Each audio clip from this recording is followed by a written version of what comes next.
In this video, I will present a clear and unapologetic position. Dogs are carnivores. They have not evolved into dietary generalists, wandering casually between plant and animal foods. They are not biologically neutral opportunists, shaped equally by grain and meat. Oh no. Instead, despite their obvious physical domesticated adaptations, all dog breeds remain predators. They are descended from predators and built by evolution to hunt, consume, and thrive on animal tissue. Hello, fellow packmates. This is Jennifer Steckel from the Direwolf Project, where science meets the Ice Age. We're the only breeding program in the world recreating the exact bone and body structure of the extinct prehistoric dire wolf. Not for the wild, but for your loving family den, using only domesticated dog breeds. I've been raising these incredible American direst dogs for over 20 years, delivering 73 litters and over 400 loyal pups to the world. You want to track upcoming litters or see which puppies are ready to join your pack? Join the inner circle at direwolfproject.com. If you love prehistoric pups and pack-centered wisdom, give us a like, hit subscribe, and let's step out of the den together.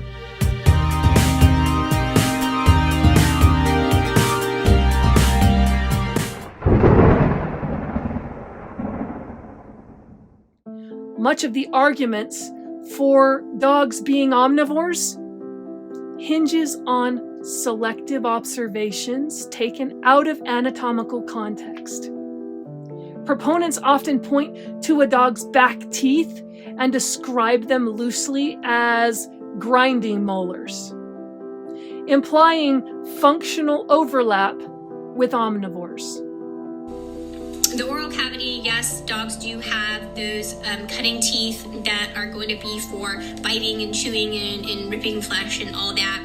But they also have grinding teeth in the back. And so if we're saying, well, the anatomy suggests that these animals are carnivorous because they have, pointy ripping teeth, then the converse is also true because they also have teeth which are large occlusal for crushing, and that would be suggestive of an animal that can utilize and is eating plants. And so that's just to refute that point. At a glance, these teeth do appear flatter than the sharp carnassials at the front of a dog's mouth. And that superficial similarity is frequently presented as evidence.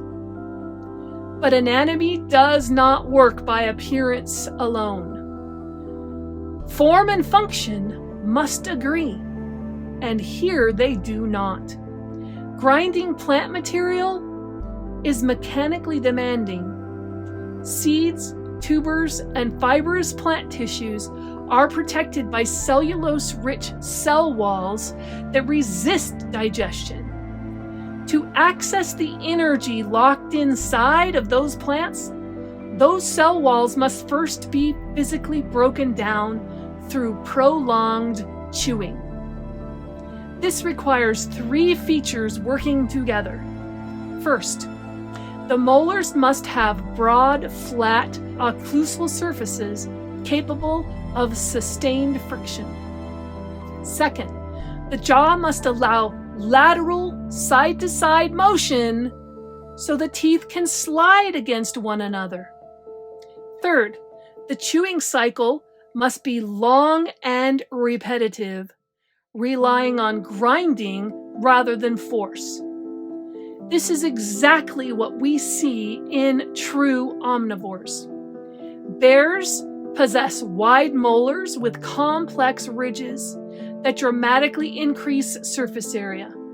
Their jaws move laterally, allowing them to crush berries, grind seeds, and mash fibrous roots into digestible pulp.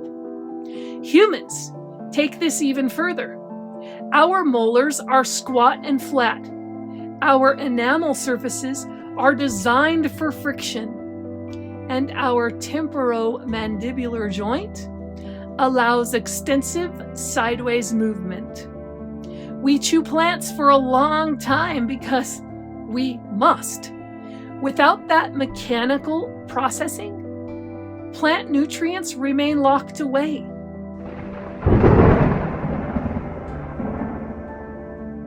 Now, dogs are built entirely differently. A dog's jaw functions as a vertical hinge. It opens wide and closes with force, but it does not slide laterally. This single fact alone disqualifies the dog's mouth as a grinding system. No matter how flat a dog's back teeth may appear compared to the front, grinding is mechanically impossible without sideways motion. So, what are those flatter back teeth actually for then? Well, they are reinforced crushing tools. Their cusps are rounded and thick rather than flat, and their enamel is structured to resist cracking under sudden high pressure. This architecture is ideal for cracking bone, crushing cartilage, and breaking down dense connective tissue. It is not, however, effective at pulverizing fibrous plant matter. In practical terms, a dog molar functions like a pestle striking downward. A human or bear molar functions like a millstone that grinds and shears. These are fundamentally different tools, designed for fundamentally different foods. Most importantly, this dental pattern is not unique to domestic dogs. It is shared across wolves, coyotes, and other meat-focused predators.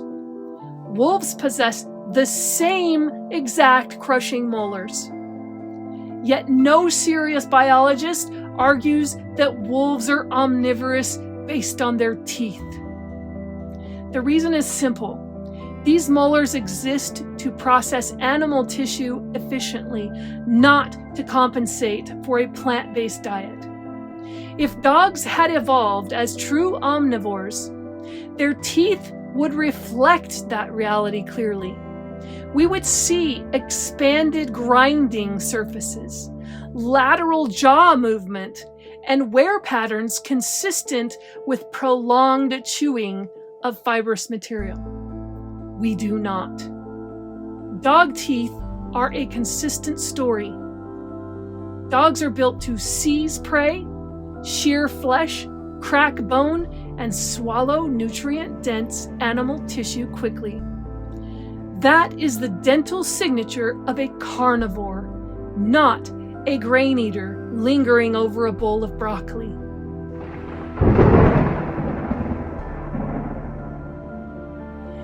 And the digestive tract confirms what the teeth already tell us. True omnivores possess long, complex gastrointestinal systems designed for slow fermentation and nutrient extraction from plant matter. Plants are not a passive food. They are, in fact, armored because they cannot flee or fight. So their survival strategy is chemical and structural resistance. Plant cells are wrapped in cellulose, hemicellulose, and lignin. These are compounds no mammal can digest. No mammal can digest with its own enzymes. There is no mammalian enzyme that breaks cellulose apart. None. The only way to access the nutrients inside those plant cells is through microbial fermentation, where bacteria physically dismantle those walls over time. And that process is slow by nature. It requires long contact time, large microbial populations, warm and stable conditions, and repeated mixing and retention. This is why animals that rely on plants have long intestines, enlarged ceca, or specialized fermentation chambers. Plant material must sit, soak, and be worked on over time. It cannot simply pass through unchanged. Plants also store energy primarily as complex carbohydrates rather than fat. Even after chewing, these carbohydrates require prolonged enzymatic exposure and microbial assistance to be reduced into usable sugars. Rapid transit through the intestines means incomplete breakdown and lost calories. On top of that, plants contain defensive compounds, lectins, phytates, oxalates, tannins, and glycosides. They all exist to deter consumption. Long fermentation allows microbes to neutralize many of these compounds before absorption. Without that buffering system, the eater absorbs the irritants directly.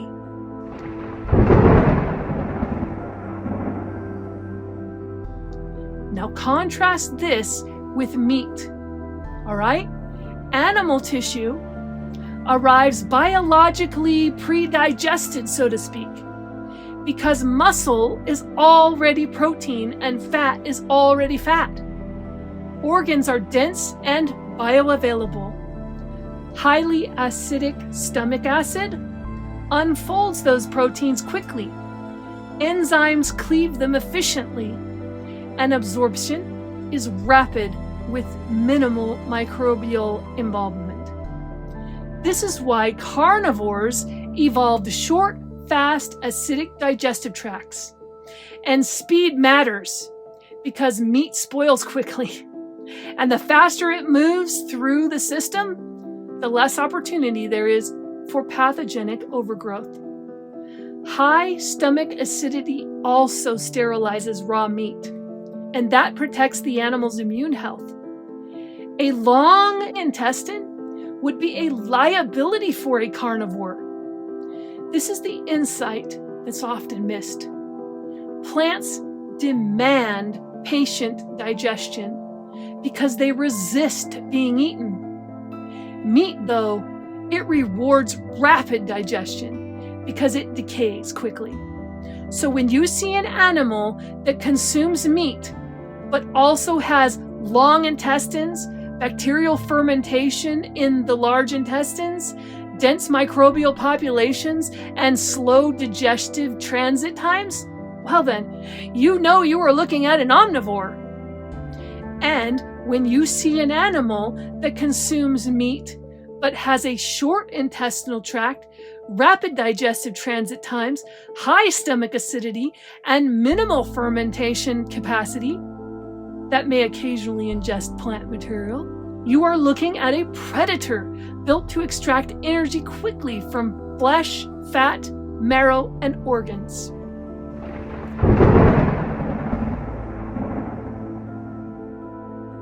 One of the most frequently cited arguments in favor of dogs being omnivores revolves around intestinal length. Advocates for dogs as omnivores, well, they note that cats have intestines roughly 4 times their body length, while they claim a dog's intestinal tract is closer to 5 to 6 times their body length, with herbivores having closer to 10 times their body length. Small and large intestines of the canine species are consistent with those of animals that digest an omnivorous diet. You can reference Morris and Rogers from 1989 if you want to do that. There at the back of this textbook is where all these are referenced. Feel free if you want to read that paper. But they're saying that small intestines compose approximately 23% of the total GI tract volume of the dogs. And again, there's another citation there where you can read that, versus 15% for cats. So as you know, cats are considered obligate carnivores. Cats only have a 15% and dogs have 23%, showing that there is a bridge there from, if you look a little bit further down, how long a herbivore track is. So the total length in body for dogs is 6-to-1. For cats, it's 4-to-1. And then for your true herbivores, you can see it's 10-to-1 for rabbits and as high as 20-to-1 for other herbivores. So dogs are somewhere between cat, which is 4-to-1, and rabbits, which is 10-to-1. They're at 6-to-1. So again, another push that yes, they can eat meat, and yes, they can eat vegetables, but they're neither. They're in the middle, and in the middle is herbivore. From this single metric, they conclude that dogs occupy a middle ground, and they must therefore be omnivores. Unfortunately, when we delve deeper into animal anatomy, those ratios are completely incorrect. To understand why, let's examine the actual numbers and what they mean in functional terms. Humans, who are classic omnivores, have a total intestinal tract roughly 5 to 6 times their body length, allowing for extended passage time, enzymatic processing, and microbial fermentation of both plant and animal material. Bears, another true omnivore, have intestinal tracts approximately 5 to 6 times their body length, enabling them to digest meat efficiently while also extracting calories from berries, roots, and fibrous plants. Pigs, likewise omnivorous, have intestines about 6 to 6.5 times their body length, reflecting a similar flexibility for mixed diets. Now consider carnivorous species, okay? Wolves, domestic dogs, and cats, which all have a much shorter total intestinal tract.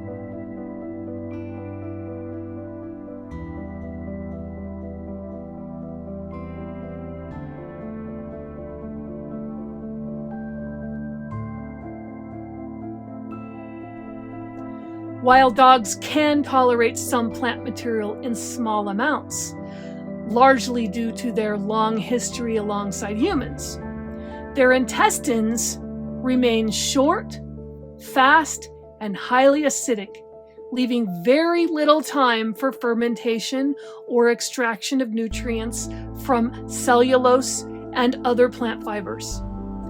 This fundamental anatomy is highly efficient for processing meat, fat, and marrow. Nutrient-dense, readily absorbed, and easily metabolized. But it's also poorly suited for obtaining significant calories from plants.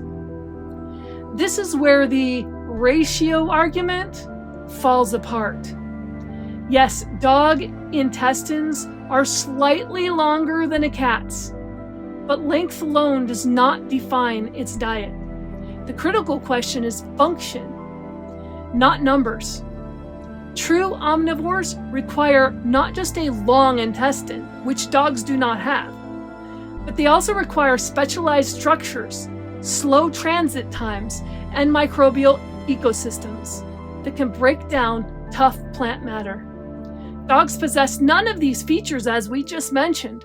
Their gut is rapid, streamlined, and designed to absorb animal-based nutrients quickly. And remember, domestic dogs still possess the same intestinal ratio length as their wild ancestry.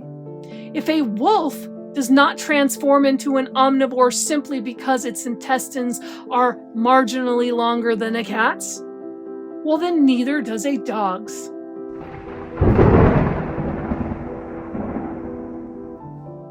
The functional implications of an animal's anatomy are clear.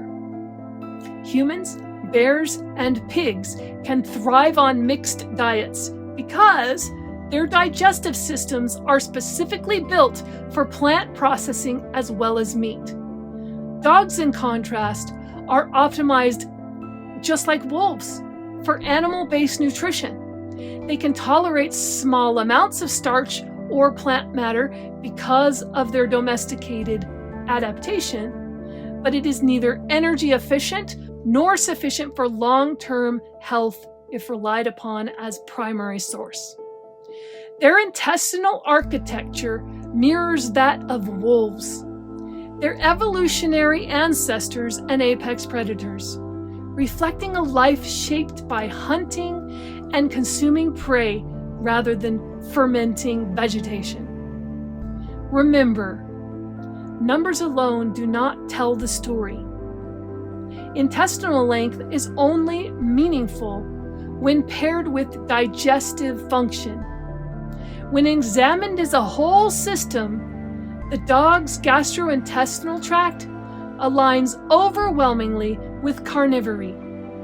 Plant matter may pass through occasionally, but the system was never built to extract its energy efficiently. At the heart of this debate lies a question both simple and unforgiving. Can a dog survive long-term, reproduce successfully, and maintain skeletal integrity, preserve dental health, sustain immune competence, and retain metabolic stability on a plant-based diet alone, without synthetic supplementation, veterinary intervention, or careful human management? The answer is a decisive no. Contrast this with true omnivores. A raccoon, well, they can survive on plant material alone. A bear, he can also survive on plant material alone. A pig can also do this. Humans can do this too. These species possess the anatomical, enzymatic, and microbial tools to extract sufficient energy and nutrients from both plant and animal sources. Their teeth grind, their jaws move laterally, their intestines ferment and extract plant nutrients and calories, and their metabolism can thrive even when meat is scarce. Dogs cannot. Remove animal protein, animal fat, and essential animal-derived micronutrients from a dog's diet, and the consequences are immediate and profound. Taurine deficiency emerges, compromising cardiovascular and retinal health. Carnitine metabolism falters, undermining energy production and cardiac function. Fat-soluble vitamin balance collapses, lean body mass erodes, and immune resilience weakens. Skeletal integrity suffers without adequate animal-sourced calcium, phosphorus, and trace elements. This is not theory, folks. It is repeatable, observable biology. Even when dogs ingest plant matter opportunistically, their anatomy and physiology tell the true story. Their short acidic gut, rapid digestive transit, minimal cecal fermentation, and specialized dentition are optimized for animal tissue, not cellulose or starch. They can tolerate occasional plant material, just as a polar bear may eat berries when seal hunting is impossible. But tolerance does not equal adaptation. Survival under duress is not the same as biological design. By every rigorous scientific measure, dogs are carnivores, specifically facultative carnivores. They are capable of surviving with plant material as a minor supplement, but they are fundamentally shaped to rely on meat and fat as their primary source of nutrition. Any suggestion otherwise conflates opportunistic behavior with evolutionary identity, blurring the line between endurance and design. Dogs are not broken wolves, nor are they failed omnivores. They are carnivores honed by eons of predation, hunting, and survival, whose biology carries the signature of flesh and marrow.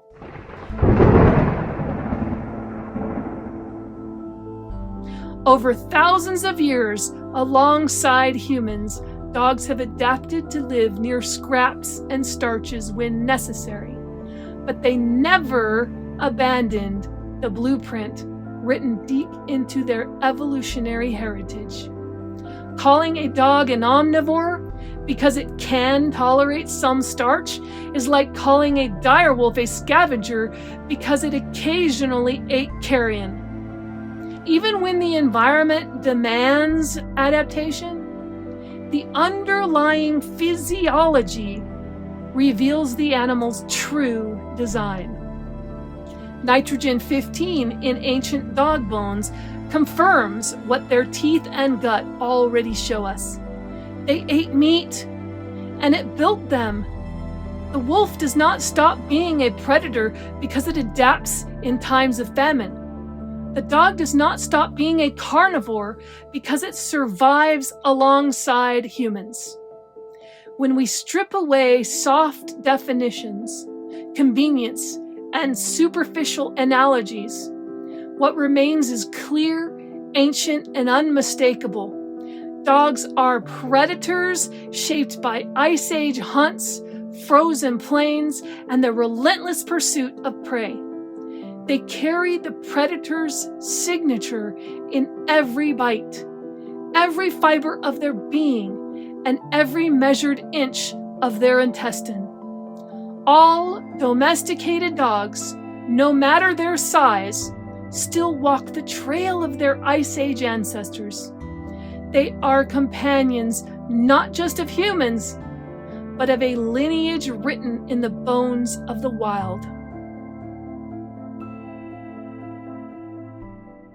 Want to meet more of our amazing American Direst dogs?